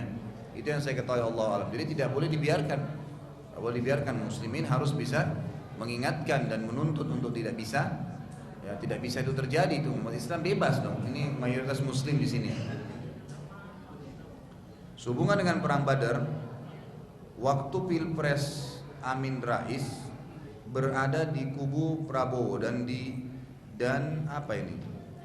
Dia berkata bahwasanya terjadi perang Badar. Padahal perang Badar yang kalah pihak kafir. Bagaimana hukumnya? Perkataan Amin Rais tadi. Begini ya, saya mohon maaf. Tolong jangan masukin saya di politik nih. Jadi bapak-bapak, ibu-ibu tanya kepada saya tentang hukum haram halal, gitu aja. Ya. Karena saya bukan orang politik. Saya bukan orang politik dan saya tidak berpikir untuk masuk di politik.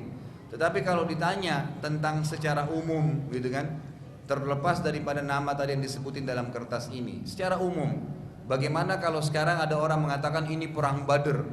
Nggak mungkin, mustahil. Perang Badar cuma satu kali terjadi zaman itu dan tidak bisa disamakan perang Badar dengan perang lainnya, nggak mungkin. Ya, nggak mungkin. Karena memang ulama sudah sepakat mengatakan tidak ada peperangan yang lebih afdal daripada peperangan Badar, tidak ada. Karena khusus untuk penghuni Badar ya, itu Allah atau orang-orang yang hadir perang Badar, kata Allah SWT dalam Al-Quran, A'udzubillahi minasyaitonirrajim, i'malu ma syi'tum faqad ghafarallahu lakum. Berbuatlah semau kalian karena sesungguhnya ya Allah telah mengampuni dosa kalian. Jadi di zaman Umar bin Khattab radhiyallahu anhu itu pernah ada satu orang yang pernah ikut di Badar, sahabat ya, kata Allah ya, ini memang begitu saja kelalaian terjadi, kemudian dia sempat melakukan satu pelanggaran. Kemudian Umar bin Khattab diminta oleh beberapa orang melaporkan, ya wahai Amirul Mukminin, ini lihat nih, orang ini melanggar. Kata Umar, dia termasuk ahli Badar. Artinya memang Allah sudah mengatakan dalam Al-Quran, berbuatlah Allah akan ampuni kalian. Jadi orang yang hadir di Badar punya posisi beda di mata Allah SWT. Berbuat dosa pun setelah Badar diampunin. Itu nggak bisa kita tarik sekarang. Apalagi masalah kasus Pilpres di Indonesia, jauh sekali ya antara Badar dengan itu, gitu kan? Itu perang antara orang kafir sama muslim, ini mungkin antara muslim dengan muslim, persaingan politik saja. Jadi sangat jauh, tidak bisa disamain. Allahu a'lam ya. Dan saya sarankan untuk jangan dihubung-hubungkan seperti itu, apalagi sampai menjadi pemicu peperangan di antara kaum muslimin. Jadi siapa yang membunuh Abu Jahal? Apakah Abdullah bin Mas'ud atau dua orang anak kecil? Abdullah bin Mas'ud ya. Abdullah bin Mas'ud yang akhirnya membunuhnya.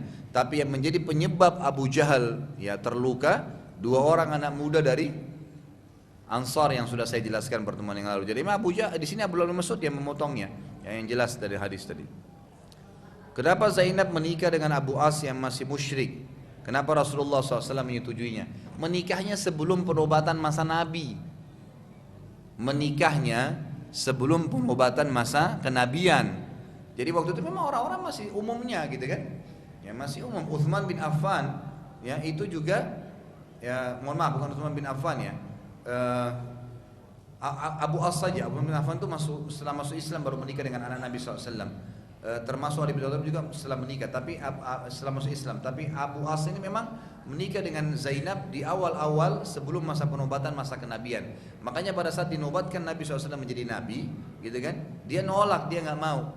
Di situ dah keluar sebuah hukum dari dipisahkan oleh Nabi SAW dengan Zainab selama dia belum mengucapkan syahadat. Allahu a'lam. Sudah? Baik, kita tutup sampai sini dulu. Kalau benar dari Allah, kalau dasar dari saya mohon dimaafkan. Subhanakallahumma bihamdika asyhadu an la ilaha illa anta astaghfiruka wa atubu ilaik. Assalamualaikum warahmatullahi wabarakatuh.